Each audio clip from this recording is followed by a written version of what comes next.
ਅਖਬਾਰਾਂ ਬੋਲਦੀਆਂ ਸੈਗਮੈਂਟ ਦੇ ਵਿੱਚ ਦਿਲ ਦੀਆਂ ਗਹਿਰਾਈਆਂ ਤੋਂ ਆਪ ਜੀ ਦਾ ਹਾਰਦਿਕ ਨਿੱਘਾ ਸਵਾਗਤ। ਤਰਕਸ਼ੀਲਤਾ ਅਤੇ ਗੈਰ ਤਰਕਸ਼ੀਲਤਾ ਵਿਚਕਾਰ ਯੁੱਧ, ਲੇਖਕ ਸਵਰਾਜ ਵੀਰ, ਵੌਇਸ ਆਫ ਸਿਟੀ 1320 AM ਤੇ ਪੰਜਾਬੀ ਟ੍ਰਿਬਿਊਨ ਅਖਬਾਰ ਦੇ ਸਹਿਯੋਗ ਦੇ ਨਾਲ ਤੁਹਾਡੀ ਨਜ਼ਰ ਤੁਹਾਡੇ ਆਪਣੇ ਪ੍ਰੋਗਰਾਮ ਰੰਗਲਾ ਪੰਜਾਬ ਚਾਵਲਾ ਨਿਊਜ਼ ਨੈਟਵਰਕ ਦੇ ਵਿੱਚ। ਇਹ ਲੇਖ ਸਵਰਾਜ ਵੀਰ ਲਿਖਦੇ ਨੇ ਕਿ ਨਿਆਂ ਵਿਰੁੱਧ ਹੁੰਦੇ ਯੁੱਧ ਵਿੱਚ ਗੈਰ ਤਰਕਸ਼ੀਲ ਅਤੇ ਵਿਗਿਆਨਕ ਸੋਚ ਵਿਰੁੱਧ ਲੜਾਈ ਸ਼ਾਮਲ ਹੁੰਦੀ ਹੈ। ਹਾਕਮ ਜਮਾਤਾਂ ਲੋਕਾਂ ਨੂੰ ਭਾਂਬੜ ਭੂਸਿਆਂ ਵਿੱਚ ਪਾਉਣ ਲਈ ਸਮਾਜ ਦੇ ਸਮੂਹਕ ਅਵਚੇਤਨ ਵਿੱਚ ਪਏ ਗੈਰ ਤਰਕਸ਼ੀਲ ਅਤੇ ਅਵਿਗਿਆਨਕ ਤੱਤਾਂ ਦਾ ਸਹਾਰਾ ਲੈਂਦੀਆਂ ਹਨ, ਜਦੋਂ ਕਿ ਲੋਕ ਪੱਖੀ ਸ਼ਕਤੀਆਂ ਆਪਣੀ ਚੇਤਨ ਤੇ ਵੇਗਮਈ ਸੋਚ ਦੇ ਸਹਾਰੇ ਤਰਕਸ਼ੀਲਤਾ ਦੇ ਸੰਸਾਰ ਵੱਲ ਵਧਦੀਆਂ ਹਨ। ਇਹ ਸਭ ਕੁਝ ਚੇਤਨ ਅਤੇ ਅਵਚੇਤਨ ਦੋਹਾਂ ਪੱਧਰਾਂ ਤੇ ਵਾਪਰਦਾ ਹੈ, ਪਰ ਨਿਆਂ ਲਈ ਲੜ ਰਹੇ ਲੋਕ ਸਮੂਹਾਂ ਦੀ ਸ਼ਕਤੀ ਹਮੇਸ਼ਾ ਸਮਾਜ ਵਿਚਲੀਆਂ ਹਾਂ ਪੱਖੀ ਤਾਕਤਾਂ ਨੂੰ ਯਾਰੋ ਮਜ਼ਬੂਤ ਕਰਦੀ ਹੈ। ਦੁਨੀਆ ਦੇ ਵੱਖ-ਵੱਖ ਹਿੱਸਿਆਂ 'ਚੋਂ ਵਿਕਸਿਤ ਹੋਈਆਂ ਚਿੰਤਨ ਪ੍ਰਣਾਲੀਆਂ ਵਿੱਚ ਪੁਰਾਤਨ ਸਮੇਂ ਤੋਂ ਮਨ ਦਿਮਾਗ ਦੇ ਚੇਤਨ ਅਵਚੇਤਨ ਹਿੱਸੇ ਦੀ ਧਾਰਨਾ ਮੌਜੂਦ ਰਹੀ ਹੈ। ਤੇ ਅਖਬਾਰ ਕਹਿੰਦਾ ਹੈ ਕਿ ਹਿੰਦੁਸਤਾਨੀ ਬੜੇ ਸਗੀਰ ਉਪ ਮਹਾਂਦੀਪ ਦੀਆਂ ਚਿੰਤਨ ਪ੍ਰਣਾਲੀਆਂ ਵਿੱਚ ਸਨਾਤਨੀ ਗ੍ਰੰਥਾਂ, ਵੇਦਾਂ, ਉਪਨਿਸ਼ਦਾਂ, ਬ੍ਰਾਹਮਣਾਂ ਆਦਿ ਤੋਂ ਲੈ ਕੇ ਕਲਾਸੀਕਲ ਸੰਸਕ੍ਰਿਤ ਸਾਹਿਤ ਅਪਭ੍ਰੰਸ਼ਾਂ ਵਿੱਚ ਹੋਈਆਂ ਰਚਨਾਵਾਂ, ਮੱਧਕਾਲੀਨ ਭਗਤੀ ਸਾਹਿਤ, ਗੁਰਬਾਣੀ ਤੇ ਸੂਫੀ ਸ਼ਾਇਰੀ ਆਦਿ ਵਿੱਚ ਵੀ ਮਨ ਦੇ ਅਚੇਤ ਹਿੱਸੇ ਅਚੇਤ ਮਨ ਬਾਰੇ ਹਵਾਲੇ ਮਿਲਦੇ ਹਨ। ਪੱਛਮੀ ਸਾਹਿਤ ਵਿੱਚ ਵੀ ਅਜਿਹੇ ਹਵਾਲੇ ਪ੍ਰਾਚੀਨ ਯੂਨਾਨੀ ਨਾਟਕਕਾਰਾਂ ਤੋਂ ਲੈ ਕੇ ਬਾਅਦ ਵਿੱਚ ਵਿਲੀਅਮ ਸ਼ੇਕਸਪੀਅਰ ਤੇ ਹੋਰ ਸਾਹਿਤ ਵਿੱਚ ਮਿਲਦੇ ਹਨ। ਪੱਛਮੀ ਵਿੱਚ ਇਸ ਦੀ ਗੜ੍ਹ ਸਿਧਾਂਤਕਾਰੀ 20ਵੀਂ ਸਦੀ ਦੇ ਉੱਗੇ ਮਨੋਵਿਗਿਆਨੀ ਸਿਗਮੰਡ ਫਰਾਇਡ ਨਾਲ ਸ਼ੁਰੂ ਹੁੰਦੀ ਹੈ, ਜਿਸ ਦੇ ਮਨ ਨੂੰ ਦੋ ਹਿੱਸਿਆਂ ਚੇਤਨ ਅਤੇ ਅਵਚੇਤਨ ਵਿੱਚ ਵੰਡਦਿਆਂ ਇਹ ਕਹਿਣ ਦੀ ਕੋਸ਼ਿਸ਼ ਕੀਤੀ ਹੈ ਕਿ ਸਾਡੇ ਮਨ ਦੀ ਬਹੁਤ ਥੋੜ੍ਹਾ ਹਿੱਸਾ ਚੇਤਨ ਹੈ ਅਤੇ ਬਹੁਤ ਵੱਡਾ ਹਿੱਸਾ ਅਵਚੇਤਨ ਹੈ, ਜਿਸ ਵਿੱਚ ਦੱਬੀਆਂ ਕੁਚਲੀਆਂ ਖੁਆਇਸ਼ਾਂ, ਸਮਾਜਿਕ ਦਮਨ ਅਤੇ ਇਖਲਾਕੀ ਕਾਰਨਾਂ ਕਰਕੇ ਦਬਾਈਆਂ ਗਈਆਂ ਲਾਲਸਾਵਾਂ ਸਾਡੇ ਅੰਦਰੂਨੀ ਤੌਰ ਤੇ ਹਿੰਸਾਤਮਕ ਅਤੇ ਗੁਸੈਲੀ ਹੋਣ ਦੇ ਤੱਤਾਂ ਆਦਿ ਨੂੰ ਡੂੰਘੇ ਦੱਬੇ ਹੁੰਦੇ ਹਨ ਅਤੇ ਚੇਤਨ ਮਨ ਦਿਮਾਗ ਉਹਨਾਂ ਨੂੰ ਪ੍ਰਗਟ ਨਹੀਂ ਹੋਣ ਦਿੰਦੇ।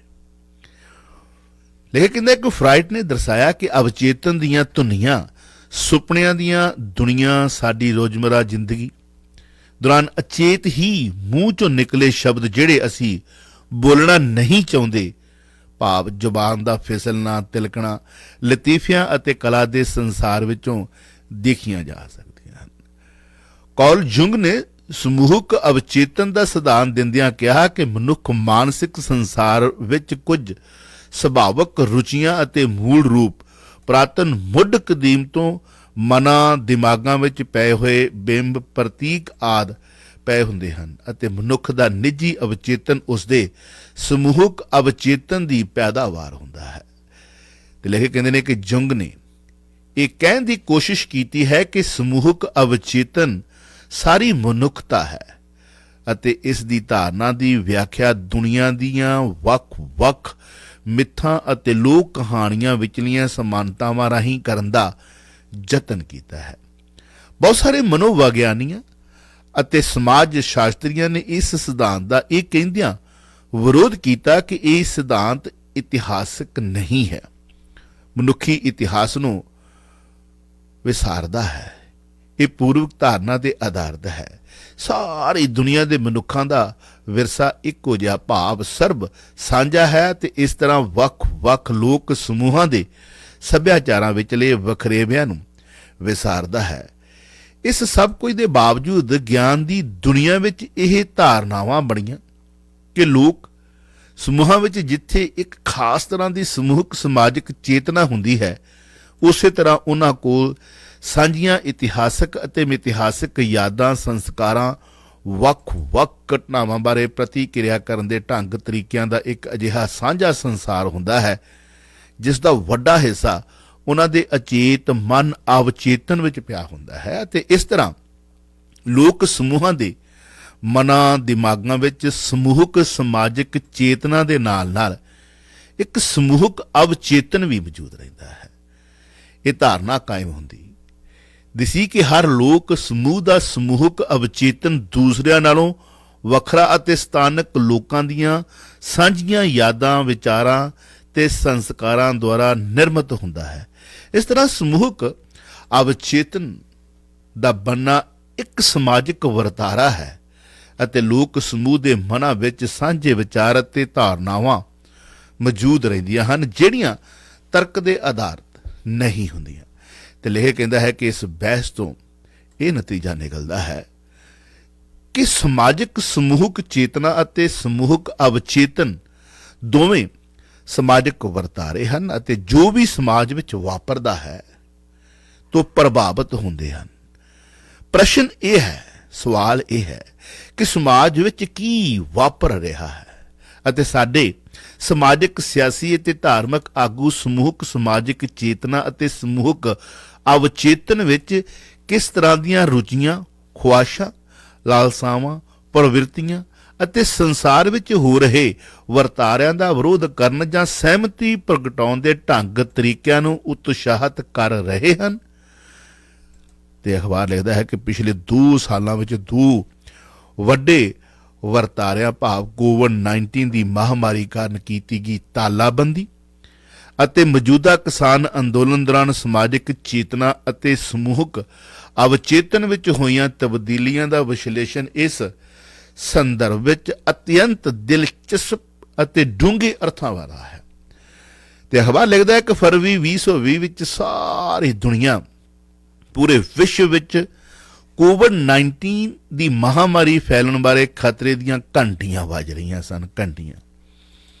ਇਹੀ ਸਮਾਂ ਸੀ ਜਦ ਦਿੱਲੀ ਦੇ ਸ਼ਾਹੀਨ ਬਾਗ ਅਤੇ ਦੇਸ਼ ਦੀਆਂ ਹੋਰ ਥਾਵਾਂ ਤੇ ਨਾਨੀਆਂ, ਦਾਦੀਆਂ ਅਤੇ ਹਰ ਉਮਰ ਦੀਆਂ ਔਰਤਾਂ ਤੇ ਨਾਗਰਿਕਤਾ ਸੋਧ ਕਾਨੂੰਨ ਵਿਰੁੱਧ ਅੰਦੋਲਨ ਸ਼ੁਰੂ ਕਰਕੇ ਚਿੰਤਕਾਂ, ਵਿਦਵਾਨਾਂ, ਵਿਦਿਆਰਥੀਆਂ, ਨੌਜਵਾਨਾਂ, ਸਮਾਜਿਕ ਕਾਰਕੁਨਾਂ ਅਤੇ ਸਮਾਜ ਦੇ ਹੋਰ ਹਿੱਸਿਆਂ ਨੂੰ ਸੰਵਿਧਾਨਕ ਅਤੇ ਲੋਕ ਪੱਖੀ ਕਦਰਾਂ ਕੀਮਤਾਂ ਦੇ ਆਧਾਰ ਤੇ ਸੰਘਰਸ਼ ਕਰਨ ਲਈ ਪ੍ਰੇਰਿਤ ਕੀਤਾ ਗਿਆ। ਉਸ ਸਮੇਂ ਅਖਬਾਰ ਲਿਖਦਾ ਹੈ ਕਿ ਦਿੱਲੀ ਵਿੱਚ ਵਿਧਾਨ ਸਭਾ ਚੋਣਾਂ ਦੌਰਾਨ ਨਫ਼ਰਤ ਅਤੇ ਸਮਾਜਿਕ ਵੰਡੀਆਂ ਪਾਉਣ ਵਾਲੇ ਵਿਚਾਰਾਂ ਦਾ ਭਰਪੂਰ ਰੱਜ ਕੇ ਪ੍ਰਚਾਰ ਕੀਤਾ ਗਿਆ, ਜਿਸ ਦਾ ਸਿਖਰ ਦੇਸ਼ ਕੇ ਗਦਾਰੋਂ ਕੋ ਗੋਲੀ ਮਾਰੋ, ਅੱਗੇ ਤੁਸੀਂ ਸਮਝ ਸਕਦੇ ਹੋ, ਕੋ ਅਜਿਹੇ ਨਾਰੇ ਸਨ।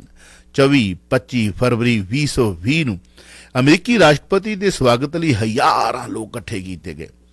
24 ਮਾਰਚ 2020 ਦੀ ਸ਼ਾਮ ਨੂੰ ਪ੍ਰਧਾਨ ਮੰਤਰੀ ਨੇ ਸਿਰਫ 4.5 ਘੰਟੇ ਦੀ ਮੁੱਲ ਦੇ ਕੇ ਮਨੁੱਖੀ ਇਤਿਹਾਸ ਦੀ ਸਭ ਤੋਂ ਵੱਡੀ ਤਾਲਾਬੰਦੀ ਸ਼ੁਰੂ ਕੀਤੀ। ਲੱਖਾਂ ਲੋਕ ਵੱਖ-ਵੱਖ ਥਾਵਾਂ ਤੇ ਘਿਰ ਗਏ। ਕਰੋੜਾਂ ਲੋਕ, ਖਾਸ ਕਰਕੇ ਦਿਹਾੜੀਦਾਰਾਂ ਦਾ ਰੁਜ਼ਗਾਰ ਖੁੱਸ ਗਿਆ। ਹਸਪਤਾਲ ਤੱਕ ਬੰਦ ਹੋ ਗਏ। ਇਸ ਤਰ੍ਹਾਂ ਦੇਸ਼ ਦੇ ਲੋਕਾਂ ਨੂੰ ਅਜਿਹਾ ਸਮੂਹਕ ਸਦਮਾ ਪਹੁੰਚਾਇਆ ਗਿਆ ਜਿਸ ਨੇ ਸਮਾਜਿਕ ਚੇਤਨਾ ਅਤੇ ਸਮੂਹਕ ਅਵਚੇਤਨ ਦੋਹਾਂ ਨੂੰ ਗਹਿਰੇ ਜ਼ਖਮ ਪਹੁੰਚਾਏ। ਤੇ ਅਖਬਾਰ ਅੱਗੇ ਲਿਖਦਾ ਹੈ ਕਿ ਇਸ ਦੇ ਨਾਲ ਇਹ ਧਿਆਨ ਦੇਣ ਯੋਗ ਹੈ ਕਿ ਸਰਕਾਰ ਨੇ ਇਸ ਤਾਲਾਬੰਦੀ ਦੌਰਾਨ ਕਿਹੋ ਜਿਹੀਆਂ ਕਦਰਾਂ, ਕੀਮਤਾਂ, ਵਿਚਾਰਾਂ ਅਤੇ ਵਰਤਾਰਿਆਂ ਨੂੰ ਉਤਸ਼ਾਹਿਤ ਕੀਤਾ। ਤਾਲਾਬੰਦੀ ਤੋਂ 2 ਦਿਨ ਪਹਿਲਾਂ 22 ਮਾਰਚ ਨੂੰ ਲਗਾਏ ਗਏ ਜਨਤਕ ਕਰਫਿਊ ਵਿੱਚ ਪ੍ਰਧਾਨ ਮੰਤਰੀ ਨੇ ਲੋਕਾਂ ਨੂੰ ਤਾਲੀਆਂ ਤੇ ਥਾਲੀਆਂ ਵਜਾਉਣ ਲਈ ਕਿਹਾ। ਇਸ ਕਾਰਵਾਈ ਨਾਲ ਕਰੋਨਾ ਭੱਜ ਜਾਵੇਗਾ, ਖਤਮ ਹੋ ਜਾਵੇਗਾ। ਗੋ ਗੋ ਗੋ ਗੋ ਕਰੋਨਾ ਗੋ। ਲੋਕ ਛੱਤਾਂ ਤੇ ਚੜੇ, ਕਈਆਂ ਨੇ ਜਲੂਸ ਕੱਢੇ, ਤਾਲੀਆਂ ਥਾਲੀਆਂ ਵਜਾ ਕੇ, ਜਾ ਕਰੋਨਾ ਜਾ, ਜਾ ਜਾ ਜਾ ਕਰੋਨਾ ਜਾ, ਗੋ ਗੋ ਗੋ ਕਰੋਨਾ ਗੋ ਦਾ ਰਾਗ ਅਲਾਪਿਆ। ਤੇ ਅਖਬਾਰ ਲਿਖਦਾ ਕਿ 5 ਅਪ੍ਰੈਲ 2020 ਐਤਵਾਰ ਵਾਲੇ ਦਿਨ ਰਾਤ ਦੇ 9 ਵਜੇ ਸਭ ਨੂੰ 9 ਮਿੰਟਾਂ ਲਈ ਬਿਜਲੀ ਗੁੱਲ ਕਰਨ, ਬਿਜਲੀ ਬੰਦ ਕਰਕੇ ਮੋਮਬੱਤੀਆਂ ਤੇ ਦੀਵੇ ਜਗਾਉਣ ਲਈ ਕਿਹਾ ਗਿਆ। ਇਸ ਦੇ ਨਾਲ ਇਹ ਪ੍ਰਚਾਰ ਕੀਤਾ ਗਿਆ ਕਿ ਗਊ ਮੂਤਰ ਅਤੇ ਕੁਝ ਹੋਰ ਅਜਿਹੇ ਪਦਾਰਥਾਂ ਨਾਲ ਕੋਵਿਡ-19 ਦਾ ਇਲਾਜ ਕੀਤਾ ਜਾ ਸਕਦਾ ਹੈ। ਇਹੀ ਨਹੀਂ, ਸਵਾਮੀ ਰਾਮਦੇਵ ਦੀ ਕੰਪਨੀ ਪਤੰਜਲੀ ਦੁਆਰਾ ਬਣਾਈ ਗਈ ਇੱਕ ਦਵਾਈ ਨੂੰ ਕੋਰੋਨਾ ਵਾਇਰਸ ਵਿਰੁੱਧ ਪ੍ਰਭਾਵਸ਼ਾਲੀ ਦੱਸਿਆ ਗਿਆ ਤੇ ਇਹ ਦੱਸਣ ਸਮੇਂ ਦੇਸ਼ ਦਾ ਸਿਹਤ ਮੰਤਰੀ ਵੀ ਉੱਥੇ ਹਾਜ਼ਰ ਸੀ। ਇਸ ਤਰ੍ਹਾਂ ਲੋਕਾਂ ਵਿੱਚ ਵਿਗਿਆਨਕ ਅਤੇ ਤਰਕਸ਼ੀਲ ਸੋਚ ਦਾ ਪ੍ਰਚਾਰ ਕਰਨ ਦੀ ਥਾਂ ਤੇ ਉਹਨਾਂ ਨੂੰ ਅਵਿਗਿਆਨਕ ਅਤੇ ਗੈਰ ਤਰਕਸ਼ੀਲ ਸੋਚ ਸੰਸਾਰ ਵੱਲ ਅਖਬਾਰ ਕਹਿੰਦਾ ਹੈ ਕਿ ਧੱਕਿਆ ਗਿਆ। ਸ਼ੁਰੂਆਤੀ ਦਿਨਾਂ ਵਿੱਚ ਇਹ ਮਹਾਂਮਾਰੀ ਫੈਲਾਉਣ ਦਾ ਸਾਰਾ ਕਸੂਰ ਦਿੱਲੀ ਵਿੱਚ ਹਜ਼ਰਤ ਨਿਜ਼ਾਮੁਦੀਨ ਦੀ ਦਰਗਾਹ ਵਿੱਚੋਂ ਹੋਏ ਤਬਲੀਗੀ ਜਮਾਤ ਦੇ ਇੱਕ ਸਮਾਗਮ ਦੇ ਸਿਰ ਤੇ ਮਰਦਿਆਂ ਕੋਵਿਡ-19 ਦੇ ਵਤਾਰੇ ਨੂੰ ਫਿਰਕੂ ਰੰਗ ਦੇਣ ਦੀ ਕੋਸ਼ਿਸ਼ ਕੀਤੀ ਗਈ। ਇਸ ਦੇ ਮੁਕਾਬਲੇ ਕੇਂਦਰ ਸਰਕਾਰ ਦੁਆਰਾ ਬਣਾਏ ਗਏ ਖੇਤੀ ਕਾਨੂੰਨਾਂ ਦੇ ਵਿਰੁੱਧ ਉੱਠੇ ਕਿਸਾਨ ਅੰਦੋਲਨ ਨੇ ਪਹਿਲਾਂ ਪੰਜਾਬ ਅਤੇ ਫਿਰ ਹਰਿਆਣਾ, ਪੱਛਮੀ ਉੱਤਰ ਪ੍ਰਦੇਸ਼ ਅਤੇ ਫਿਰ ਹੋਰ ਰਾਜਾਂ ਦੇ ਲੋਕਾਂ ਨੂੰ ਉਰਜਿਤ ਕੀਤਾ। ਲੋਕਾਂ ਵਿੱਚ ਇਹ ਚੇਤਨਾ ਪੈਦਾ ਕੀਤੀ ਗਈ ਕਿ ਕਿਵੇਂ ਇਹ ਕਾਨੂੰਨ ਖੇਤੀ ਖੇਤਰ ਵਿੱਚ ਕਾਰਪੋਰੇਟ ਅਦਾਰਿਆਂ ਦੇ ਦਖਲ ਨੂੰ ਵਧਾ ਰਹੇ ਹਨ। ਅੰਦੋਲਨ ਨੇ ਇਹਨਾਂ ਕਾਨੂੰਨਾਂ ਕਾਰਨ ਖੇਤੀ ਖੇਤਰ ਵਿੱਚ ਪੈਦਾ ਹੋਣ ਵਾਲੇ ਸੰਕਟ ਅਤੇ ਦਿਹਾਤੀ ਜੀਵਨ ਜਾਂਚ ਨੂੰ ਲੱਗਣ ਵਾਲੀ ਠੇਸ ਵਿਰੁੱਧ ਇੱਕ ਸ਼ਕਤੀਸ਼ਾਲੀ ਤਰਕਸ਼ੀਲ ਬਿਰਤਾਂਤ ਸਿਰਜਿਆ ਤੇ ਦੇਸ਼ ਵਿਦੇਸ਼ ਦੇ ਸਿਰਮੌਰ ਚਿੰਤਕਾਂ, ਵਿਦਵਾਨਾਂ, ਅਰਥਸ਼ਾਸਤਰੀਆਂ, ਖੇਤੀ ਖੇਤਰ ਦੇ ਮਾਹਰਾਂ ਨੇ ਇਸ ਬਿਰਤਾਂਤ ਦੀ ਹਮਾਇਤ ਕਰਦਿਆਂ ਕਿਸਾਨ ਅੰਦੋਲਨ ਨੂੰ ਇਹਨਾਂ ਹਨੇਰੇ ਸਮਿਆਂ ਵਿੱਚ ਇੱਕ ਚਾਨਣ ਮੁਨਾਰਾ ਦੱਸਿਆ। ਤੇ ਅਖਬਾਰ ਲਿਖਦਾ ਹੈ ਕਿ 26 ਨਵੰਬਰ 2020 ਤੋਂ ਅੰਦੋਲਨਕਾਰੀ ਕਿਸਾਨਾਂ ਨੇ ਦਿੱਲੀ ਦੀਆਂ ਬਰੂਹਾਂ ਤੇ ਪਹੁੰਚ ਕੇ ਅੰਦੋਲਨ ਨੂੰ ਨਵੀਂ ਸਿਖਰ ਤੇ ਪਹੁੰਚਾਇਆ। ਕਈ ਤਰ੍ਹਾਂ ਦੀ ਉਕਸਾਹਟ ਦੇ ਬਾਵਜੂਦ ਅੰਦੋਲਨ ਸ਼ਾਂਤਮਈ ਲੀਹਾਂ ਤੇ ਚੱਲਦਾ ਰਿਹਾ।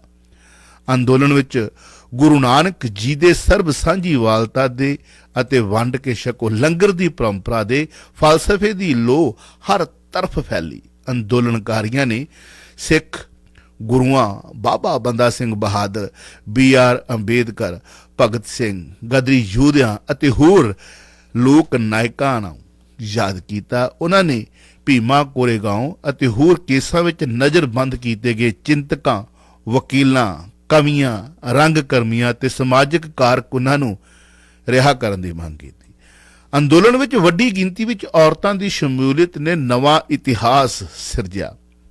ਇਸ ਤਰ੍ਹਾਂ ਅੰਦੋਲਨ ਵਿੱਚ ਕੀਤੀ ਗਈ ਇਹ ਪਹਿਲਕਦਮੀ ਅਤੇ ਸਰਗਰਮੀ ਤਰਕ ਅਤੇ ਸੰਤੁਲਨ ਸੋਚ ਦੀ ਕਸਵੱਟੀ ਤੇ ਪੂਰੀ ਉਤਰਦੀ ਹੈ। ਇਸ ਦੁਆਰਾ ਦਿੱਤੇ ਗਏ ਸਾਂਝੀਵਾਲਤਾ ਦੇ ਪੈਗਾਮ ਨੇ ਫਿਰਕਾ ਪ੍ਰਸਤੀ ਅਤੇ ਵੰਡ ਪਾਉ ਨੀਤੀਆਂ ਦੇ ਵਿਰੁੱਧ ਸਮਾਜਿਕ ਏਕਤਾ ਅਤੇ ਸਮਤਾ ਨੂੰ ਮਜ਼ਬੂਤ ਕੀਤਾ।